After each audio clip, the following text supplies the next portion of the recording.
Hello students, இன்னைக்கு நம்ம இந்த வீடியோல transport layer network layer டீடைலா பார்க்கலாம். So transport layer என்ன பண்ணும் அப்படினு சொன்னா அதோட main responsibilities என்னன்னா it controls the reliability of communication through segmentation, flow control, error control. Reliability னா என்ன அப்படினு சொன்னா frequency of failure கம்மி. ஓகேவா? இப்போ பேக்கெட்ஸ் எல்லாம் வந்து எனக்கு அனுப்புகிற பேக்கெட்டெல்லாம் ரிசீவ் ஆகுதுன்னு சொல்ல முடியாது. பட் இந்த டிரான்ஸ்போர்ட் லேயர் மூலமாக எனக்கு வந்து அந்த ஃபெயிலியர் ரேட்டை கம்மி பண்ண முடியும். அதுதான் ரிலையபிலிட்டியோட மீனிங். பட் அதை அந்த ஃபெயிலியர் ரேட்டை எப்படி கம்மி பண்ணலாம்? Segmentation, flow control, error control mechanisms use பண்ணி கண்ட்ரோல் பண்ணலாம். சரியா?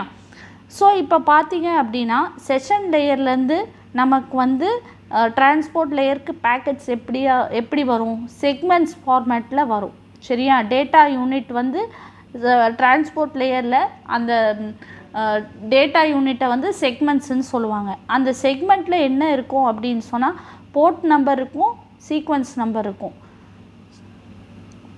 இப்போ எனக்கு இதில் 3 செக்மெண்ட் இருக்குதுன்னு வச்சுக்கோங்களேன். ஸோ ஒவ்வொரு செக்மெண்ட்டுக்கும் போர்ட் நம்பர் இருக்கும். இப்போ போர்ட் நம்பர்னால் என்ன அப்படின்னு சொன்னால் இப்போ நான் சொல்கிறேன் இல்லையா, இப்போ நம்ம வெப் ப்ரௌசர் வந்து எந்த ப்ரோட்டோக்கால் யூஸ் பண்ணுது, ஹெச்டிடிபி ப்ரோட்டோக்கால் யூஸ் பண்ணுதுன்னு சொன்னோம். ஸோ அதுக்கு ஒரு போர்ட் நம்பர் இருக்கும். அதோட போர்ட் நம்பர் வந்து 80. ஸோ அந்த போர்ட் நம்பருக்கு போயிட்டு தான் அதை கனெக்ட் பண்ணிட்டு தான்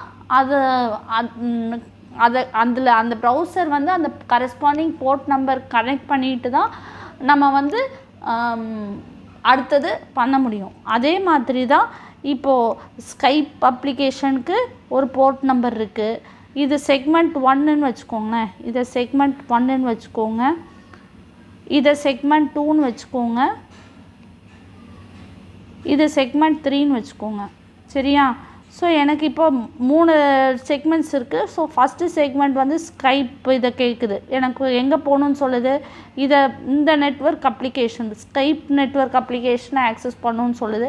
ரெண்டாவது வந்து செக்மெண்ட் வந்து எனக்கு மொசில்லா ப்ரௌசர் ஆக்சஸ் பண்ணணுன்னு சொல்லுது. மூணாவது செக்மெண்ட் வந்து எனக்கு க்ரோம் ப்ரௌசர் ஆக்சஸ் பண்ண சொல்லுது. ஸோ கரஸ்பாண்டிங் போர்ட் நம்பருக்கு போயிடுது. சரியா? இப்போ வந்து port number helps to direct each segment to the correct application. இப்போ அதுதான் சொல்கிறேனே, இப்போ அது ப்ரௌஸ் பண்ணுறதுக்கு ஹெச்டிடிபி யூஸ் பண்ணோம். இப்போ எனக்கு ஃபைல் ட்ரான்ஸ்ஃபர் பண்ணணுன்னா நான் எஃப்டிபி ப்ரோட்டோக்காலை யூஸ் பண்ணோம். பட் அந்த எஃப்டிபி ப்ரோட்டோக்கால் எங்கே இருக்குது? அதோட எங்கே இருக்குது? போர்ட் நம்பர் 20ல் இருக்குது. அதே மாதிரி இப்போ எனக்கு வந்து இமெயில் அனுப்புகிறேன். நான் இமெயில் சென்ட் பண்ணுறது எனக்கு எங்கே இருக்குது? எந்த ப்ரோட்டோக்கால் யூஸ் பண்ணுறேன்? எஸ்என்எம்பி ப்ரோட்டோக்கால் இருக்குது. ஸோ அந்த போர்ட் நம்பர் வந்து எனக்கு 25. ஸோ எனக்கு அங்கே தான் வந்து அந்த ஃபஸ்ட்டு அந்த பேக்கெட்டை அல்ல செக்மெண்ட்டை அனுப்பணும். சரி, அங்கேருந்து தான் அது கரஸ்பாண்டிங் ரிசீவருக்கு போக முடியும். அதே மாதிரி சீக்வன்ஸ் நம்பர் இருக்குது. சீக்வன்ஸ் நம்பர்னால் நான் எப்படி ஆர்டர் பண்ண போகிறேன்? சீக்வன்ஸ் நம்பர்னால் எனக்கு வந்து ஃபார் எக்ஸாம்பிள் எனக்கு வந்து இது எனக்கு கரெக்டான இப்போ செக்மெண்ட்ஸில் வந்திருக்கு. பட் செக்மெண்ட் பிரிச்சுட்டு வந்தது இல்லையா? இது செக்மெண்ட் 1, செக்மெண்ட் 2, செக்மெண்ட் 3ன்னு சொன்னேன் இல்லையா? இப்போ எனக்கு வந்து செக்மெண்ட் 1க்கு அப்புறம் செக்மெண்ட் 3 ரிசீவ் ஆகிடுச்சுன்னா எனக்கு செக்மெண்ட் 2 எங்கே? ஸோ அந்த ஆர்டர் எனக்கு அந்த சீக்வன்ஸ் எனக்கு கரெக்டாக மெயின்டைன் ஆகணும். அந்த எந்த பேக்கெட்ஸ் எந்த ஆர்டரில் அரைவ் ஆச்சோ அதே ஆர்டரில் நான் ரிசீவ் பண்ணணும். அதுதான் வந்து சீக்வன்ஸ் நம்பர். ஓகேவா? So sequence number helps to reassemble segments in the correct order of data packets to form correct message at the receiver. சரியா? அது பார்த்திங்கன்னா flow control. The transport layer controls the amount of data transmitted. So நமக்கு வந்து data வந்து centre நான் இருக்கேன், ரிசீவருக்கு நான் எவ்வளோ நாளும் அனுப்ப முடியாது. அதுக்குன்னு ஒரு த்ரெஷோல்ட் லிமிட் இருக்குது இல்லையா? அதையும் வந்து டிரான்ஸ்போர்ட் லேயர் தான் வந்து கண்ட்ரோல் பண்ணும். ஸோ இப்போ வந்து அது எப்படி பண்ணுதுன்னு சொல்லி பார்க்கலாம். சப்போஸ் எனக்கு இங்கே ஒரு சர்வர் இருக்குதுன்னு வச்சுக்கோங்க. ஓகேவா?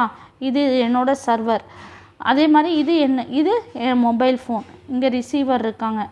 இப்போ சர்வரோட வந்து டிரான்ஸ்மிஷன் ஸ்பீட் வந்து 100 Mbps மெகாபிட்ஸ் பர் செகண்ட். அதே மாதிரி மொபைலோட டிரான்ஸ்மிஷன் ஸ்பீட் வந்து 10 Mbps தான். இப்போ என்ன ஆகும் அப்படின்னா, இப்போ எனக்கு வந்து சர்வர் வந்து எனக்கு 50 Mbpsல வந்து எனக்கு ஒரு ஃபைல் டவுன்லோட் பண்ணோம். அந்த எங்கே இருக்குது, கரஸ்பாண்டிங் சர்வரில் இருக்குது. நான் அந்த சர்வர்லேருந்து ஒரு ஃபைல் டவுன்லோட் பண்ணுறேன். ஸோ அந்த ஃபைல் எனக்கு அந்த சர்வர் வந்து எனக்கு வந்து 50 Mbpsல வந்து எனக்கு டவுன்லோட் பண்ணி கொடுக்குது. பட் என்னோடய மொபைல் ஃபோனோட இது என்னது, மொபைல் ஃபோனில் டேட்டா ரேட் எவ்வளோ இருக்குது, 10 Mbps ரேட் தான் இருக்குது. அப்போது நான் என்னோடய மொபைல் ஃபோன் வந்து என்ன சொல்லும் அப்படின்னா, டிரான்ஸ்போர்ட் லேயர்கிட்ட சொல்லும், என்னால் வந்து 50 Mbps ஏற்றுக்க முடியாது, என்னோடய maximum capacity data rate transmission ரேட்டே வந்து 10 Mbps தான், டவுன்லோட் பண்ணுற ரேட்டே வந்து எனக்கு 10 Mbps தான். ஸோ அதுதான் வந்து ஃப்ளோ கண்ட்ரோல். ஸோ இப்போ பார்த்தீங்கன்னா, server can transmit data maximum at 100 Mbps. Mobile phone can receive the data up to 10 Mbps.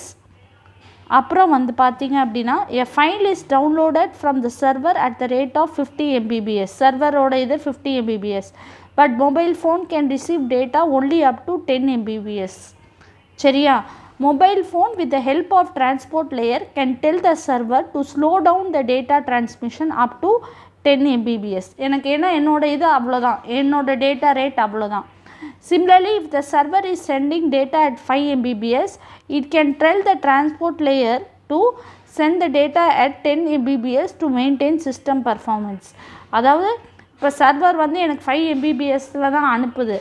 அப்போ வந்து ஆனால் என்னோடய ஃபோன் வந்து 10 Mbps இருக்குது. அப்போ வந்து என்ன பண்ணலாம் அப்படின்னா, என்னோடய மொபைல் ஃபோன் வந்து டிரான்ஸ்போர்ட் லேயர் இட்டுங்கிறது இங்கே என்னோடய மொபைல் ஃபோனை சொல்லுது. மொபைல் ஃபோன் வந்து டிரான்ஸ்போர்ட் லேயர்கிட்ட என்ன சொல்லலாம், எனக்கு வந்து 10 Mbpsலேயே எனக்கு டேட்டா அனுப்ப சொல்லுங்கள், என்னோடய ஃபோன் வந்து அதை அக்செப்ட் பண்ணிக்கும், என்னோடய டேட்டா ரேட் அதை அக்செப்ட் பண்ணும் அப்படின்னு சொல்லலாம். அதுக்கப்புறம் பார்த்திங்கன்னா எரர் கண்ட்ரோல். இப்போ இதெல்லாமே வந்து டேட்டா யூனிட் 1 வந்து நான் என்ன சொல்கிறேன், செக்மெண்ட் 1, செக்மெண்ட் 2, செக்மெண்ட் 3ன்னு சொன்னேன் இல்லையா, ஏன்னா நம்ம இப்போ டிரான்ஸ்போர்ட் லேயரில் தான் இருக்கும். ஸோ இப்போ வந்து இங்கே பார்த்தீங்க அப்படின்னா, சப்போஸ் எனக்கு வந்து இங்கே இது செக்மெண்ட் 2, சரியா, செக்மெண்ட் 1, இது செக்மெண்ட் 2, இது செக்மெண்ட் 3. இப்போ வந்து எனக்கு செக்மெண்ட் 1, 2 எனக்கு கிடைக்கல, 3 கிடச்சிருக்கு. இப்போ எனக்கு செக்மெண்ட் 2 சப்போஸ் மிஸ் ஆயிடுச்சுன்னா, எனக்கு இந்த automatic repeat request algorithm use பண்ணி நான் திருப்பி அதை ரீட்ரான்ஸ்மிட் பண்ண சொல்லலாம். அதுதான் வந்து ஃபஸ்ட்டு பாயிண்ட்டு. ஸோ ஓகேவா. ரெண்டாவது பாயிண்ட் என்ன அப்படின்னு சொன்னால், இப்போ எனக்கு அனுப்புன வந்து கரெக்டான ஆர்டரில் வந்துடுச்சு. இப்போ நான் டேட்டா வந்து 10 அனுப்புகிறேன்னா எனக்கு 10ங்கிற ஆர்டரில் வந்துச்சு. பட் ஆனால் இப்போ நான் 10 அனுப்புனா எனக்கு ரிசீவர் சைடில் 01ன்னு ரிசீவ் ஆகுது. விச் மீன்ஸ் எனக்கு ஒரு பிட் வந்து கரெக்டாக இருக்குது அப்படின்னு சொன்னால், நான் அதை எப்படி கரெக்ட் பண்ணி ஐடென்டிஃபை பண்ணுவேன் கரெக்டாக இருக்குன்னு, அது செக்ஸாம் மூலமாக நான் ஐடென்டிஃபை பண்ணுவேன். ஓகேவா. அதுதான் வந்து சொல்ல வராங்க. இப்போது இது வந்து எரர் கண்ட்ரோலுங்கிறதுனால ஒரு பேக்கெட் லாஸ்ட் ஆகிடுச்சுன்னா நான் ஆட்டோமேட்டிக் ரிப்பீட் ரிக்வெஸ்ட் மூலமாக அதை நான் ரீட்ரான்ஸ்மிட் பண்ண முடியும். எனக்கு எப்படி இது லாஸ்ட் ஆகிடுச்சுன்னு தெரியும், ஏன்னா என்கிட்ட வந்து சீக்வன்ஸ் நம்பர் இருக்குது. அந்த சீக்வன்ஸ் ஆர்டரில் ரிசீவ் ஆகலைன்னா எனக்கு தெரியும் இல்லையா, அதுதான் வந்து இங்கே சொல்லியிருக்காங்க. ஸோ அதை தான் நான் இங்கே சொல்லியிருக்கேன். If any data segment is missing at the receiver end, transport layer uses automatic repeat request algorithm to transfer the lost segment. அதுக்கப்புறம் பார்த்தீங்கன்னா, a group of bits called checksum is added to each segment to identify the corrupted segment by the transport layer. இப்போ transport layer protocols பார்த்தீங்கன்னா TCP இருக்குது, UDP இருக்குது. TCP வந்து connection orient. So which means ஒரு connection establish தான் பண்ணி தான் அது வந்து போட முடியும். சரியா. அதாவது கனெக்ஷன் எஸ்டாப்ளிஷ் பண்ணிட்டு தான் வந்து பேக்கெட்ஸே ட்ரான்ஸ்ஃபர் பண்ண முடியும். அதுக்கப்புறம் அது ரிலேயபிள், ஏன்னா நமக்கு வந்து ஃபெயிலியரை கம்மி பண்ணுது. ஏன்னா ஒரு பேக்கெட் லாஸ்ட் ஆகிடுச்சுன்னா அதை திருப்பி ரீட்ரான்ஸ்மிட் பண்ணலாம். எரர் கண்ட்ரோல் மெக்கானிசம்ஸும் இருக்குது. அதே மாதிரி ஸ்லோ டிரான்ஸ்மிஷன். ஏன் ஸ்லோவாக இருக்கும், இப்போ டிசிபி வந்து ஒரு கனெக்ஷன் எஸ்டாப்ளிஷ் பண்ணிட்டு தான் பேக்கெட்டே டிரான்ஸ்மிட் பண்ணுது அப்படின்னா அந்த பாத்தில் மட்டும்தான் அந்த பேக்கெட் போக முடியும். More over head. ஏன் ஓவர் ஹெட் ஜாஸ்தியாக இருக்குது, இதுக்கு வந்து எரர் கண்ட்ரோல் இருக்குது, ஃப்ளோ கண்ட்ரோல் இருக்குது, அக்னாலஜ்மெண்ட்டுக்கு தனி பேக்கெட் இருக்குது, எல்லாமே இருக்குது. ஸோ அதனால அது ஓவர் ஹெட் ஜாஸ்தியாகும். அக்னாலஜ்மெண்ட்ஸ் ஸோ இதோட ஹெடர் லென்த் பார்த்திங்கன்னா இது 20 பைட்ஸ். மினிமமே வந்து 20 பைட்ஸ்லேருந்து 60 பைட்ஸ் இருக்கலாம். மினிமமே 20 பைட்ஸ் கண்டிப்பாக இருக்கணும். ஃப்ளோ கண்ட்ரோல், கன்ஜெஷன் கண்ட்ரோல் இருக்குது. வேறஸ் இப்போது டிரான்ஸ்போர்ட் லேயர் இப்போ யூடிபி பார்த்திங்கன்னா அது கனெக்ஷன் கிடையாது, அதுக்கு ஸ்பெசிஃபிக்காக கனெக்ஷன் எஸ்டாப்ளிஷ் பண்ணி தான் பண்ணணும்ல, அது எந்த பாத்தில் வேணாலும் ட்ராவல் பண்ணிக்கலாம். ரிலேபிள் கிடையாது. ஏன் ரிலேபிள் இல்லை? ஏன்னா ரீட்ரான்ஸ்மிட் எனக்கு பண்ண முடியாது. சப்போஸ் பேக்கெட் லாஸ் ஆகிடுச்சுன்னா எரர் கண்ட்ரோல் வந்து எனக்கு வேணுன்னா வச்சுக்கலாம், இல்லைனா அது ஆப்ஷனல் தான். அதுக்கப்புறம் ஆனால் அது ஃபாஸ்ட் டிரான்ஸ்மிஷன். ஏன் அப்படின்னு சொன்னால் இப்போ டிசிபியில் ஒரு கனெக்ஷன் எஸ்டாப்ளிஷ் பண்ணால் அந்த பாத்தில் மட்டும்தான் நான் பேக்கெட்ஸை அலோவ் பண்ண முடியும். வேறஸ் யூடிபியில் அப்படி கிடையாது. ஒரு பாத்துலேயே நான் வேறு பாத்தில் நான் எப்படி வேணாலும் போய்க்கலாம் அப்படின்னு சொல்லிட்டு லெஸ் ஓவர் ஹெட். இதோட ஹெட்டர் லென்த் பார்த்தீங்க அப்படின்னு சொன்னால் 8 bytes தான். ஏன்னா இதில் வந்து எரர் கண்ட்ரோல், ஃப்ளோ கண்ட்ரோல் இந்த மெக்கானிசம்ஸ்லாம் கிடையாது இல்லையா, கனெக்ஷன் எஸ்டாப்ளிஷ் பண்ணுறதுக்கு எதுவுமே கிடையாது. ஸோ அதனால் இது லெஸ் ஓவர் ஹெட். இது ஃப்ளோ கண்ட்ரோல், கன்ஜெஷன் கண்ட்ரோல் இதில் இல்லை. சரியா? அப்புறம் பார்த்தீங்க அப்படின்னு சொன்னால் டிரான்ஸ்போர்ட் டிசிபி வந்து எங்கே யூஸ் பண்ணுறோம்? ஹெச்டிடிபி, எஃப்டிபியில் நம்ம டிசிபி யூஸ் பண்ணுறோம். யூடிபி வந்து நம்ம என்ன யூஸ் பண்ணுறோம்? டிஎன்எஸ், டிஹெச்சிபி, ஆர்ஐபி, அதாவது domain name system, dynamic host configuration protocol, routing information ப்ரோட்டோகாலில் நம்ம யூடிபி யூஸ் பண்ணுறோம். யூடிபி பார்த்தீங்க அப்படின்னு சொன்னால் நம்ம சாங்ஸு அல்லது வேறு ஏதாவது ஃபிலிம் பார்க்குறோம் இல்லையா, மூவிஸ் பார்க்குறது எல்லாமே வந்து யூடிபியை நம்ம யோசிச்சுக்கலாம். சரியா? அதே மாதிரி நம்ம கால் பேசுகிறோம் இல்லையா, வைஃபை காலு, வீடியோ கால் பேசுகிறோம், அதெல்லாம் கூட நம்ம யூடிபின்னு வச்சுக்கலாம். இப்போ பார்க்குறது நெட்வொர்க் லேயர். ஸோ நெட்வொர்க் லேயரில் வந்து எப்படி இருக்கும்? அது பேக்கெட் ஃபார்மேட்டில் இருக்கும். டிரான்ஸ்போர்ட் லேயரில் செக்மெண்ட்ஸாக இருந்துட்டு நெட்வொர்க் லேயரில் அது பேக்கெட் ஃபார்மேட்டில் வரும். ஸோ பேக்கெட்டில் இருக்கும்போது இப்போ இந்த சென்டர், இது ரிசீவர்னு வச்சுக்கோங்க, இது ரெண்டுத்துக்கும் ஒரு ஐபி அட்ரஸ் இருக்கும். இப்போ நமக்கு வந்து எப்படி ஐடென்டிஃபை பண்ணுவாங்க? நான் இங்கே தான் இருக்கேன்னு எனக்கு அட்ரஸ் இருக்கு இல்லையா, அதே மாதிரி ஒவ்வொரு பேக்கெட்டுக்கும் ஒவ்வொரு அட்ரஸ் இருக்கும். அந்த அட்ரஸ் தான் ஐபி அட்ரஸ்ஸு. ஸோ இந்த பேக்கெட்டில் செக்மெண்ட் வந்து பேக்கெட்டாக மாறி அந்த பேக்கெட்டில் sender address, sender IP address, destination IP address இருக்கும். சரியா? ஸோ இப்போ வந்து network data unit in network layer are called packets. It is the layer where routers reside. So இங்கே தான் வந்து ரவுட்டர்ஸ் ரிசைட் பண்ணுவாங்க. ஸோ இதோட ஃபங்க்ஷன்ஸ் என்ன? லாஜிக்கல் அட்ரஸிங், அதாவது IPv4 அண்ட் IPv6, அதுக்கப்புறம் ரவுட்டிங்கு, அதுக்கப்புறம் இது பாத் டிட்டர்மினேஷன். எப்படின்னு சொல்லி பார்க்கலாம். ஸோ எவ்ரி கம்ப்யூட்டர் இந்த network has unique IP address. So எனக்கு ஒரு அட்ரஸ் இருக்கிற மாதிரி, நமக்கெல்லாம் அட்ரஸ் இருக்கிற மாதிரி ஒவ்வொரு கம்ப்யூட்டரும் நெட்வொர்க்கில் கனெக்ட் ஆனாலே அதுக்கு ஒரு ஐபி அட்ரஸ் அசைன் பண்ணிடுவாங்க. Assign sender and receiver IP address to each segment to form IP packets. இப்போ நான் சொன்னேன் இல்லையா, அதான். அதுக்கப்புறம் பார்த்தீங்கன்னா IP addresses are assign to ensure each data packet to reach the correct destination. So எனக்கு ஒரு அட்ரஸ் இருந்தால் தானே எனக்கு ஏதாவது பார்சல் வரும்போது அது கரெக்டாக ரிசீவ் ஆகும். அதே மாதிரி தான் இப்போ ரவுட்டர்ஸ் எதுக்கு யூஸ் பண்ணோம்? இது ஒரு நெட்வொர்க்கில் இருக்குது, இந்த கம்ப்யூட்டர் ஒரு நெட்வொர்க் இருக்குது. ஸோ நான் டேட்டா ட்ரான்ஸ்ஃபர் பண்ணும்போது எப்படி பண்ணுவேன்? ரவுட்டர்ஸ் யூஸ் பண்ணி. இந்த நெட்வொர்க்கில் இருக்குன்னு எப்படி ஐடென்டிஃபை பண்ணுவேன்? ரவுட்டர்ஸ் யூஸ் பண்ணி தான் நான் வந்து ஐடென்டிஃபை பண்ண முடியும். ஸோ அதான் வந்து இங்கே இப்போ ஏங்கிற ஒரு கம்ப்யூட்டர் இருக்குது, இங்கே பின்னு ஒரு கம்ப்யூட்டர் இருக்குது. இப்போ வந்து பிங்கிற கம்ப்யூட்டர் வந்து எனக்கு ஃபேஸ்புக் சர்வரில் கனெக்ட் ஆகி எனக்கு ஃபேஸ்புக் வேணும், ஃபேஸ்புக் ஆக்சஸ் பண்ணணும்னு சொல்லுது. ஸோ இது வந்து சென்டர் பேக்கெட்டில் வந்து சென்டர், இதோட அட்ரஸ் இதுதான் இப்போ சென்டர், இது ரிசீவர் அட்ரஸையும் டைப் பண்ணுது. ஸோ இது ரெஸ்பான்ஸில் என்ன பண்ணுது? இது வந்து பியோட சென்டர் அட்ரஸ், இது பி தான் வந்து இது ஃபேஸ்புக்கோட இதுவும் சென்டரு, பி தான் வந்து ரிசீவர். ஸோ இதுலேருந்து என்ன சொல்ல வரேன் அப்படின்னு சொன்னால், இங்கே வந்து லாஜிக்கல் அட்ரஸ் யூஸ் பண்ணி தான் நம்ம வந்து ரவுட்டிங் கான்செப்ட் யூஸ் பண்ணுறோம்.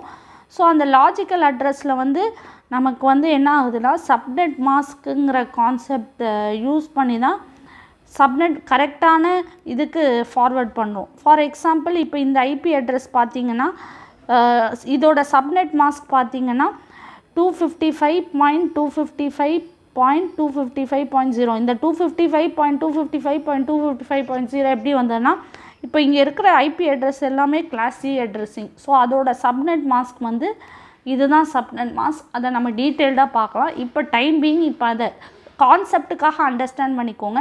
ஸோ இந்த ஒவ்வொரு கிளாஸ் ஏ, கிளாஸ் பி, கிளாஸ் சி அட்ரஸ்க்கு ஒவ்வொன்றுத்துக்கும் சப்நெட் மாஸ்க் இருக்குது. இப்போ இது கிளாஸ் சி அட்ரஸ்னால நமக்கு வந்து என்ன ஆகுது அப்படின்னு சொன்னால், அதோட சப்நெட் மாஸ்க் இதுதான். ஸோ இந்த ஃபஸ்ட்டு 3 பிட்ஸ் வந்து நெட்வொர்க் எந்த நெட்வொர்க்குன்னு சொன்னோம். லாஸ்ட் இது வந்து என்னன்னு சொன்னோம், எந்த ஹோஸ்ட்டுன்னு சொன்னோம். ஹோஸ்ட்டுனா எந்த கம்ப்யூட்டருக்கு ரீச் பண்ணணும்னு சொல்லும். இது மட்டும் அண்டர்ஸ்டாண்ட் பண்ணிக்கோங்க, சரியா? அடுத்தது இதுதான் ரவுட்டர்ஸு. ஸோ ரவுட்டர்ஸ் யூஸ் பண்ணி நம்ம வந்து பேக்கெட்ஸை ட்ரான்ஸ்ஃபர் பண்ணலாம். ரவுட்டிங்கில் வந்து நமக்கு கான்செப்ட்ஸ் இருக்குது. Router is use to forward packets from one network to the other network by means of routing table. So நம்ம வந்து சும்மா ரவுட்டர் ஃபார்வர்ட் பண்ணுதுன்னு சொன்னோம். எப்படி பண்ணுது? ரவுட்டிங் டேபிள் யூஸ் பண்ணி பண்ணுது. இப்போ ரவுட்டர்ஸ் ஒர்க் ஆன் ஃபிசிக்கல் லேயர்லேயும் இருக்குது, டேட்டா லிங்க் லேயர்லேயும் இருக்குது, நெட்வொர்க் லேயர்லேயும் இருக்குது. ஓகேவா? ரவுட்டர்ஸ் வந்து வெறும் நெட்வொர்க் லேயரில் தான் மட்டும்லாம் இல்லை, ஃபிசிக்கல் லேயர்லேயும் யூஸ் பண்ணலாம், டேட்டா லிங்க் லேயர்லேயும் யூஸ் பண்ணலாம். அது எப்படின்னு சொல்லி நம்ம பார்க்கலாம். இப்போ நம்ம நெட்வொர்க் லேயரில் மட்டும் ஃபோக்கஸ் பண்ணுவோம். இப்போ ரவுட்டர் என்ன பண்ணோம் அப்படின்னு சொன்னால் ஃபில்ட்ரிங்னு ஒரு கான்செப்ட் இருக்குது. ஃபில்ட்ரிங்னா சப்போஸ் இப்போ வந்து பார்த்தீங்க அப்படின்னா, இப்போது எனக்கு வந்து ஒரு பேக்கெட்டு, இப்போ நான் வந்து இதான் சோர்ஸு, எனக்கு டெஸ்டினேஷன் ஒரு பேக்கெட் அனுப்பணும் அப்படின்னா, இப்போ நான் டெஸ்டினேஷன் கம்ப்யூட்டர் வந்து எனக்கு இந்த நெட்வொர்க்குள்ளே இருக்குது அப்படின்னு சொன்னால் ரவுட்டர் என்ன பண்ணோம் அப்படின்னு சொன்னால் கரஸ்பாண்டிங் மேக் அட்ரஸ் கேட்கும். மேக் அட்ரஸ்னால் வந்து ஏஆர்பி ப்ரோட்டோக்கால் மூலமாக மேக் அட்ரஸ் கேட்கும். எப்போ மேக் அட்ரஸ் கேட்கும் அப்படின்னா, இங்கேயே சோர்ஸ் இதே நெட்வொர்க்கில் சோர்ஸ் இருந்துட்டு இதே நெட்வொர்க்கில் டெஸ்டினேஷனும் இருந்தது, எனக்கு வேறு இடத்துல போக வேண்டாம்னா நான் மேக் அட்ரஸ் கேட்கும். அது எப்படி கொடுப்பாங்க அப்படின்னா ஏஆர்பி ப்ரோட்டோக்கால் அதை நமக்கு கொடுக்கும், சரியா? அதான் இங்கே வந்து நான் சொல்லியிருக்கிறேன். So router requests for MAC address by means of address resolution protocol if the destination address is present in the same network. So இதுதான் வந்து filtering. ஓகேவா? அதுக்கப்புறம் ரவுட்டர் எப்பயுமே வந்து store and forward technique use பண்ணும். ஸ்டோர் அண்ட் ஃபார்வர்ட் டெக்னிக்னால் என்ன? இப்போ ரொம்ப பேக்கெட்ஸ் வரும் ரவுட்டர்ஸில். அப்போ எல்லா பேக்கெட்ஸையும் எப்படி மேனேஜ் பண்ணும்? எது தேவையோ அதை மட்டும் எடுத்துகிட்டு மற்றதெல்லாம் வந்து ஒரு மெமரி அல்லது பஃபரில் வந்து ஸ்டோர் பண்ணிக்கும். எப்போ தேவைப்படுமோ அப்போ எடுத்துக்கும். அதுதான் வந்து சொல்ல வராங்க. The packets are stored in memory and processed by the routing table, சரியா? இப்போ பார்த்தீங்கன்னா லாஸ்ட் ஒன் வந்து பாத் டிட்டர்மினேஷன். ஸோ இப்போ ரவுட்டர்ஸ் வந்து ட்ராவல் பண்ணுதுன்னு சொன்னேன், ஒரு பேக்கெட்டை சோர்ஸ்லேருந்து டெஸ்டினேஷனுக்கு அனுப்புதுன்னு சொல்கிறேன் டிஃப்ரெண்ட் நெட்வொர்க்ஸில் இருக்கும் போது. ஸோ அப்போ போது எந்த பாத்தில் நான் ட்ராவல் பண்ணணுன்னு அதை எப்படி டிட்டர்மைன் பண்ணுவோம்? அதுக்கு தான் வந்து நம்ம ரவுட்டிங் டேபிள்லாம் சொன்னோம் இல்லையா? ரவுட்டிங் டேபிள் வந்து இன்ஃபர்மேஷன் கொடுக்கும், எந்த இடத்துல நம்ம இது பண்ணணும், எங்கே இருக்குதுன்னு சொல்லி கொடுக்கும். இப்போ எந்த பாத்தை சூஸ் பண்ணணும் அப்படின்னு சொல்கிறதுக்கு நம்ம இந்த 3 ப்ரோட்டோகால்ஸ் யூஸ் பண்ணலாம். இந்த பார்த்தா இல்லை இந்த மாதிரி பார்த்தா என்னன்னு சொல்லி நம்ம வந்து சூஸ் பண்ணுறதுக்கு 3 ப்ரோட்டோகால் இருக்குது. So path determination determines the best path to transfer packets from source to destination. So அது என்ன அப்படின்னு சொன்னால் OSPF open shortest path first, இல்லைனா border gateway protocol BGP, இல்லைனா IS intermediate system to intermediate system. So இந்த 3 protocols use பண்ணி எந்த பாத்தில் நம்ம ட்ராவல் பண்ணலாம், பெஸ்ட் பாத் என்னன்னு சொல்லி அது கண்டுபிடிக்கலாம். அந்த ஃபங்க்ஷனாலிட்டி எந்த லேயரோடது? நெட்வொர்க் லேயரோடது, சரியா? ஸோ இந்த வீடியோவில் நம்ம டிரான்ஸ்போர்ட் லேயர்னால் என்ன, நெட்வொர்க் லேயர்னால் என்னன்னு சொல்லி டீட்டெயில்டாக பார்த்தோம். அடுத்த வீடியோவில் நம்ம வந்து டேட்டா லிங்க் லேயரும் ஃபிசிக்கல் லேயரையும் டீட்டெயில்டாக பார்க்கலாம். தேங்க்யூ.